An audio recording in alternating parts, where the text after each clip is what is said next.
जय हिंद साथियों, मैं आपका फ्रेंड विजय अपने YouTube channel IT technical positive आपको स्वागत है।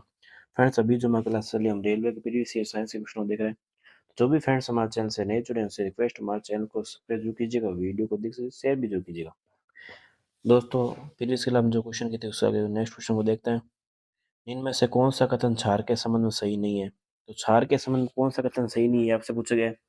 तो स्वाद में खट्टे, संसारक, स्वाद में कसेले या स्पर्श करने में साबुन जैसे। तो क्षार के संबंध में पूछा गया है, तो स्वाद में खट्टे तो नहीं होते हैं। क्षार क्या होते हैं? स्वाद में कड़वे होते हैं। आगे नेक्स्ट क्वेश्चन देखते हैं हम। निम्न में से कौन सा क्षार का गुण नहीं है? ये आपसे पूछा गया है। तो लाल को नीला कर देते हैं, पानी में हाइड्रोजन आयन उत्पन्न करते हैं, मोटी सामग्री विघटित करती है, ये फिसलने योग्य साबुन जैसे होता है। तो पानी में हाइड्रोजन आयन उत्पन्न करता है, ये आपका स्टेटमेंट क्षार के संबंध में नहीं है। क्यों? क्योंकि क्षार जो होता है जल में घोलने पर OH माइनस आयन देता है, ठीक है ना। और जब अम्ल को घोला जाता है तो H प्लस आयन देता है। H प्लस इसमें हाइड्रोजन की सांद्रता को बताता है। आगे नेक्स्ट क्वेश्चन देखते हैं, देखिएगा। इनमें से कौन सा विकल्प अन्य विकल्पों से भिन्न है? H2SO4, HCl, CH3, COOH। तो कौन सा भिन्न होगा बताइएगा। तो H2SO4, HCl, CH3, COOH ये सारे आपके एसिड है। H2SO4 प्रबल एसिड है, HCl भी एसिड है, CH3, COOH ये आपका एसिटिक एसिड है, ठीक है ना। ये आपका दुर्बल अम्ल की कैटेगरी में आता है। लेकिन MgOH2 जो है, मैग्नीशियम हाइड्रोक्साइड जो है, ठीक है, तो ये आपका क्षार है। ये आपका दुर्बल क्षार है जिसकी pH 10 होती है। और इसका यूज MgOH2 का अगर आपको यूज पूछ ले कि मैग्नीशियम हाइड्रोक्साइड का जो यूज होता है किसके लिए करता है, तो पेट की अम्लता को दूर करने के लिए इसका यूज किया जाता है। आगे नेक्स्ट क्वेश्चन देखते हैं, देखिएगा। एक क्षार जो पूरी तरह से जल में आयनित हो जाता है वह OH माइनस आयनों का बड़ी मात्रा में उत्पादन करता है, जैसे कि NaOH, KOH। एक क्षार जो आंशिक रूप से जल में आयनित हो जाता है वह OH में आयनों का मात्रा उत्पादन करता है, उदाहरण के लिए KOH। इस क्वेश्चन में जो स्टेटमेंट दिए गए उसके अनुसार, तो क्वेश्चन दोबारा मैं आपको दिखा देता हूँ क्या क्वेश्चन दे रखा है और क्या स्टेटमेंट है। देखिएगा, क्वेश्चन हमारा ये था, देखिएगा, क्वेश्चन हमारा ये है कि एक क्षार जो पूरी तरह से जल में आयनित हो जाता है वह OH माइनस आयनों का बड़ी मात्रा में उत्पादन करता है, उदाहरण के लिए NaOH और KOH। एक क्षार जो आंशिक रूप जल में आयनित होता है तथा OH आयनों का कम मात्रा में उत्पादन करता है, उदाहरण के लिए KOH। तो इसमें से कौन सा स्टेटमेंट सही है गलत है वो आपको बताना है। तो कैसे करेंगे इस क्वेश्चन को बताइए। अब देखिए इस क्वेश्चन कैसे करेंगे, देखिएगा। तो ये क्वेश्चन आपका रेलवे ग्रुप डी में पूछा गया था। तो एक क्षार जो पूरी जल में आयनित है, यानी ये इतना ही कहना चाहता है कि जब क्षार को जल में घोला जाता है तो OH माइनस आयन देता है बड़ी मात्रा में, उदाहरण के लिए सोडियम हाइड्रोक्साइड और KOH। ध्यान रखिएगा, सोडियम हाइड्रोक्साइड यानी NaOH और KOH पोटेशियम हाइड्रोक्साइड ये दोनों प्रबल क्षार है, ध्यान रखिएगा। अब दूसरे ये आपका स्टेटमेंट एकदम सही है, ऑप्शन ये जो ए स्टेटमेंट एकदम करेक्ट है। बी में आपको बोला है कि एक क्षार जो आंशिक रूप से जल में आयनित होता है वह OH माइनस कम मात्रा में उत्पादन करता है, उदाहरण के लिए KOH। देखिए KOH आयन जो है, उदाहरण इस उन्होंने दे रखा KOH, तो कम मात्रा में नहीं करते, कभी भी अधिक मात्रा में करते हैं, ये ध्यान रखिएगा। तो इसका ए स्टेटमेंट सही है।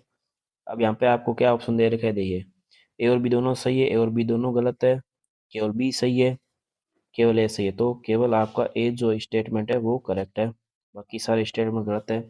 अधिक मात्रा में जो है OH आयन देता है, ठीक है ना, क्षार जो है। आगे नेक्स्ट क्वेश्चन हम देखते हैं,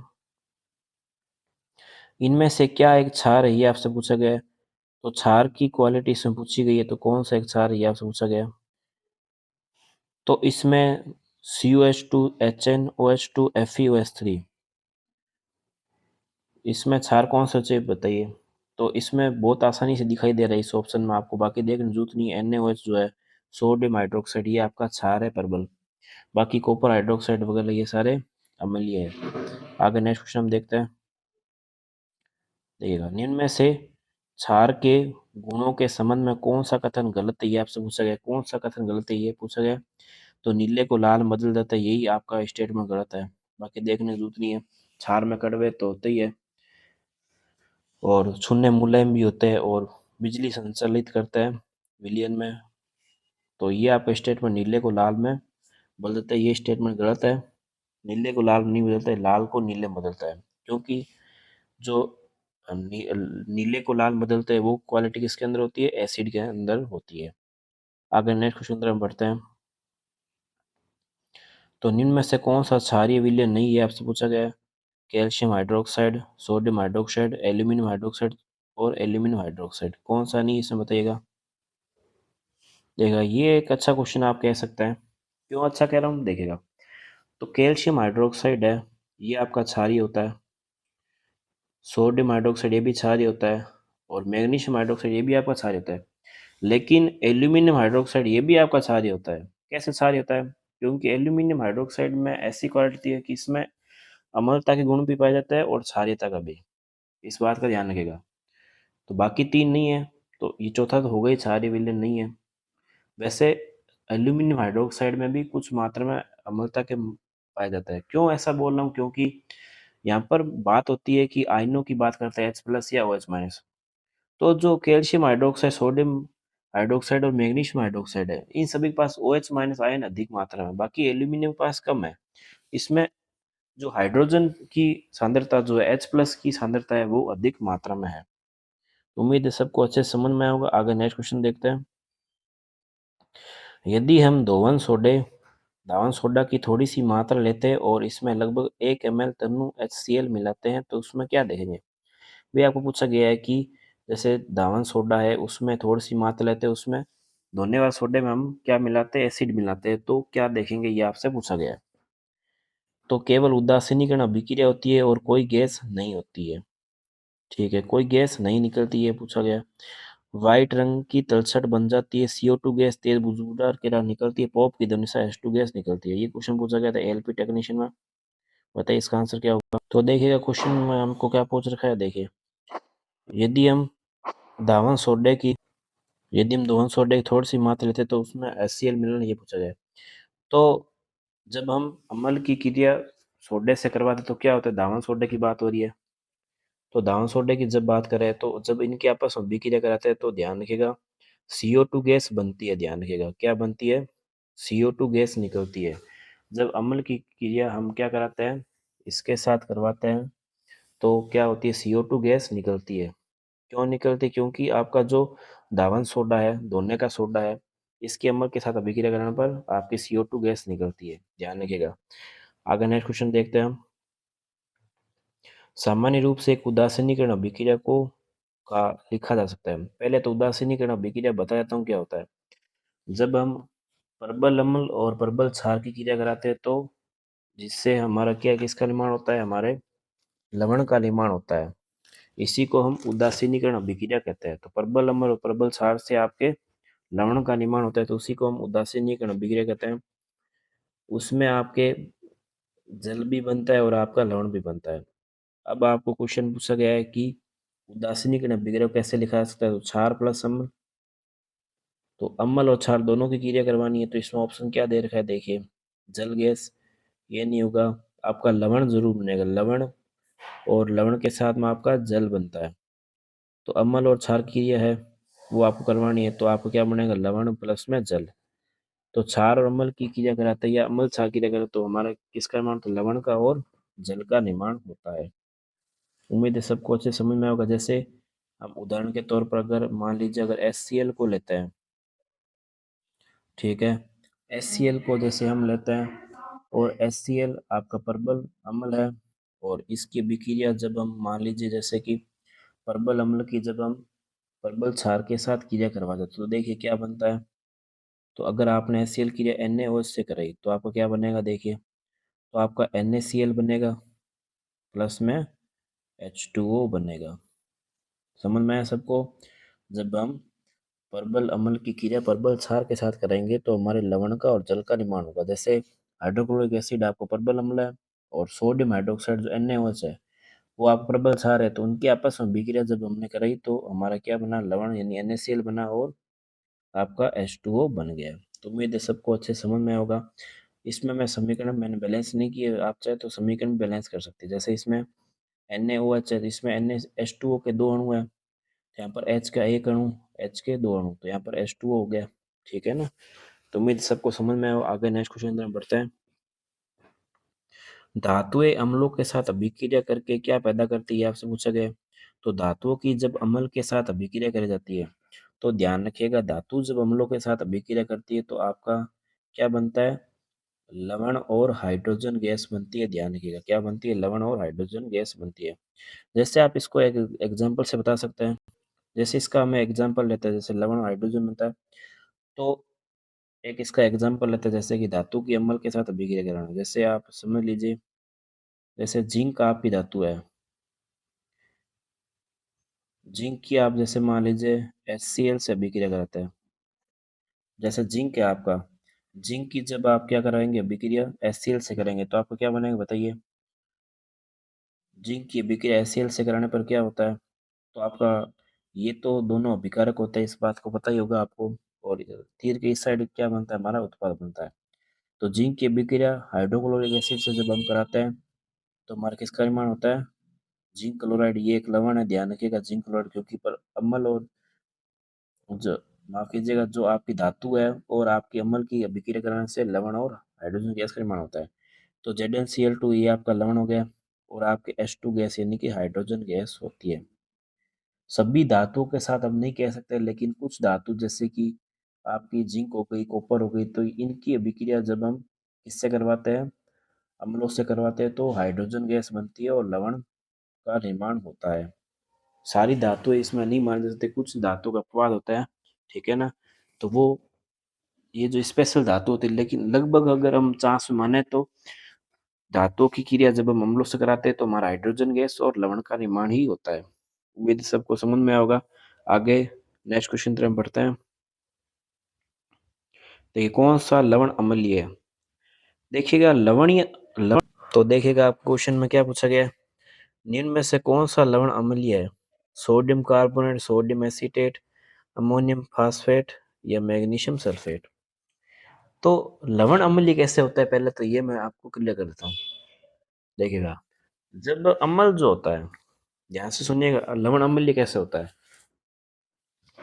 अगर मान लीजिए आपका प्रबल अम्ल है, ठीक है, और दुर्बल क्षार है, प्रबल अम्ल है और आपका दुर्बल क्षार है, तो प्रबल अम्ल और दुर्बल क्षार की जब अभिक्रिया कराते हैं, तो अम्ल की मात्रा इसमें ज्यादा है, तो आपका जो लवण मिलेगा, क्योंकि हमको पता है कि अम्ल और क्षार की अभिक्रिया करने से किसका निर्माण होता है, लवण का। किसका निर्माण होता है, लवण का। तो अगर लवण आपका प्रबल है, माफ कीजिए, अगर अम्ल आपका प्रबल है और क्षार अगर दुर्बल है, तो क्या बनेगा आपका, अम्लीय लवण बनेगा। हमेशा ध्यान रखिएगा, क्या बनता है, अम्लीय लवण। अगर मान लो प्रबल अम्ल और प्रबल क्षार अगर हो, तो हमेशा उदासीन होता है। क्वेश्चन में आपको ऐसे देके पूछा जा सकता है कि प्रबल अम्ल और प्रबल क्षार की अभिक्रिया करने से किसका निर्माण होता है, लवण का। अब उसमें लवण भी दो तीन तरह के ऑप्शन दे सकते हैं, अम्लीय लवण, उदासीन लवण, या कुछ तरह का, या क्षारीय लवण। एक क्षारीय लवण भी बताता हूँ इसके साथ में। ये तो आपका अम्लीय लवण हो गया, ठीक है। वैसे हम बात कर लेते हैं क्षारीय लवण की। तो क्षारीय लवण कैसे होता है, अगर मान लीजिए आपका दुर्बल अम्ल है, अगर आपका दुर्बल अम्ल है और आपका क्षार जो है वो प्रबल है, क्षार जो है आपका प्रबल है, यहाँ पर आपका दुर्बल क्या है, अम्ल है। दुर्बल अम्ल और प्रबल क्षार की जब अभिक्रिया कराई जाती है, तो आपका जो लवण बनेगा वो क्या बनेगा, प्रबल क्षारीय बनेगा, यानी कि क्षारीय लवण बनेगा। क्या बनेगा, क्षारीय लवण बनेगा।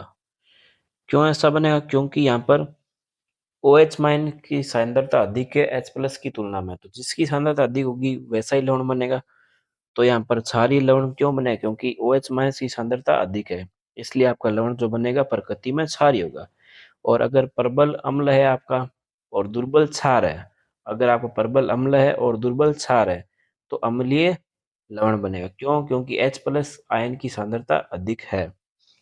उम्मीद है सबको समझ में होगा। अब इस क्वेश्चन पर चलते हैं हम।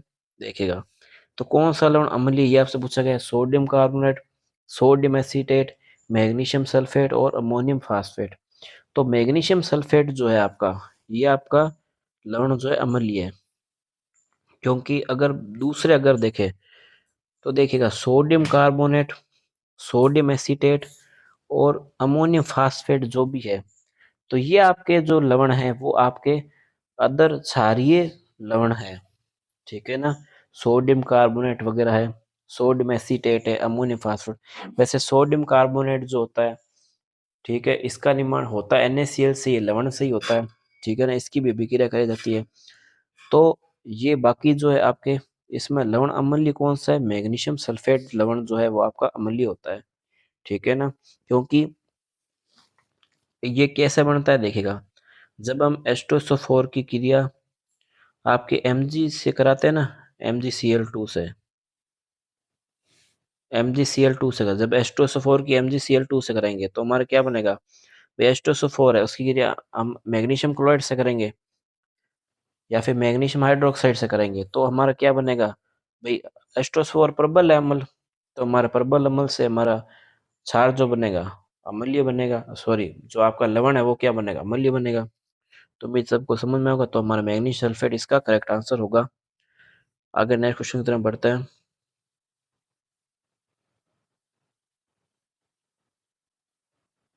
NaCl एक लवण है जो बनता है, बताइए। अब NaCl का क्वेश्चन LP में पूछ लिया गया है, पहले ग्रुप डी में पूछा गया था। ये क्वेश्चन रिपीटेड होते रहते हैं हर एग्जाम में, इनका थोड़ा पूछने का लहजा चेंज होता रहता है, बाकी पूछने की बात वही होती है, पूछना ये वही चीज चाहते हैं। तो NaCl एक लवण है, NaCl कैसे बनता है बताइएगा। तो मैंने बताया था कि प्रबल अम्ल है या तीव्र अम्ल है, उसकी क्रिया तीव्र क्षार से ही करवानी है, ठीक है ना। क्योंकि यहाँ पर अम्लीय नहीं बनाना, ना ही क्षारीय बनाना है। तो प्रबल अम्ल और प्रबल क्षार की अभिक्रिया से या तीव्र अम्ल और तीव्र क्षार की अभिक्रिया से आपका लवण बनता है NaCl, ध्यान रखिएगा। यहाँ पर अगर अम्लीय बनाना होता तो यहाँ पर जैसे मैंने ऑप्शन दिए थे ना आपको, जैसे कोई भी चीज दे के पूछ सकता है, तीव्र अम्ल मंद क्षार, यानी कि प्रबल अम्ल प्रबल क्षार वाला। यहाँ पर अम्ल NaCl आपको पता है कि उदासीन होता है प्रकृति में, इसलिए NaCl लवण जो है वो तीव्र अम्ल और तीव्र क्षार की अभिक्रिया से बनता है। आगे नेक्स्ट क्वेश्चन तरफ बढ़ता है। खाने का नमक जो है किससे बना होता है, NaCl, वापस वही क्वेश्चन घुमा फिरा के पूछ लिया गया है। तो आपका जो मजबूत अम्ल है और मजबूत क्षार है उसी से बनता है। आगे नेक्स्ट क्वेश्चन देखते हैं। खाने वाले नमक का, अब ऐसा क्वेश्चन तो अब तो पूछने से रहे, बाकी क्वेश्चन पूछ लिया गया 2016 में, अब तो ऐसे क्वेश्चन पूछते नहीं है। सोडियम क्लोराइड इसका आंसर होगा। आगे नेक्स्ट क्वेश्चन देखते हैं। NaCl किसका रासायनिक सूत्र है, नमक का है। आगे नेक्स्ट क्वेश्चन देखते हैं। बर्फ को पिघलाने के लिए किस का प्रयोग किया जाता है बताइएगा। तो बर्फ को पिघलाने के लिए नहीं, बर्फ को पिघलने से बचाने के लिए, क्वेश्चन ही यहाँ पर गलत दिया गया, देखिए। बर्फ को पिघलने से बचाने के लिए नमक का यूज किया, तो ध्यान रखिएगा।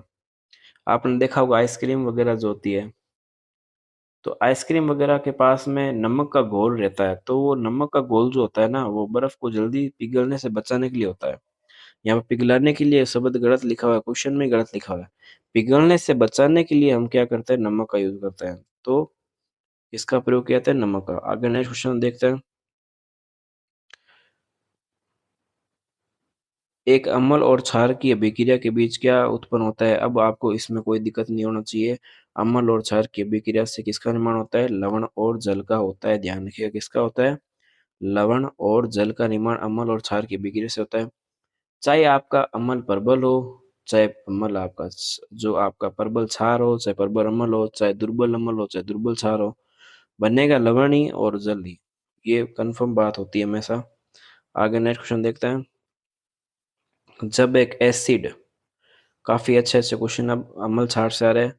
तो अमल छाड़ का जो टॉपिक है NCERT 10th की बुक से आप जरूर पढ़िएगा, उसमें काफी अच्छे से क्वेश्चन दे रखे हैं। और इस बार भी जो ALP के एग्जाम हुए थे, टेक्नीशियन के एग्जाम हुए थे, तो उसमें भी काफी ये क्वेश्चन पूछे गए थे अमल छाड़ से रिलेटेड और धातु ऑक्साइड की अभिक्रिया के साथ में। तो अब ये क्वेश्चन पूछा गया, जब एक एसिड धातु ऑक्साइड के साथ अभिक्रिया करता है तो उत्पाद के रूप में क्या बनाता है, लवण जल बनाता है, मल जल बनाता है, क्षार जल बनाता है या क्षार अम्ल बनाता है। तो बताइए इस क्वेश्चन कैसे करेंगे। तो इसका आंसर क्या होगा, अम्ल और जल। क्योंकि जब एक एसिड की धातु ऑक्साइड के साथ अभिक्रिया कराई जाती है तो किसका निर्माण होता है, अम्ल और जल का निर्माण होता है। जैसे आप मान लीजिए आपके पास में Na2O है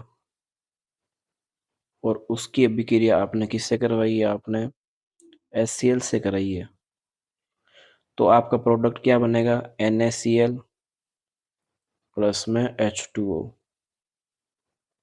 ये आपका प्रोडक्ट बनेगा जब आप Na2O सोडियम ऑक्साइड के हाइड्रोक्लोरिक एसिड के साथ जब आप अभिक्रिया कराएंगे तो आपके लवण और जल का निर्माण होता है। तो ध्यान रखिएगा, जब भी आपके अम्ल की क्रिया धातु ऑक्साइड के साथ कराई जाती है तो अम्ल और जल का निर्माण होता है।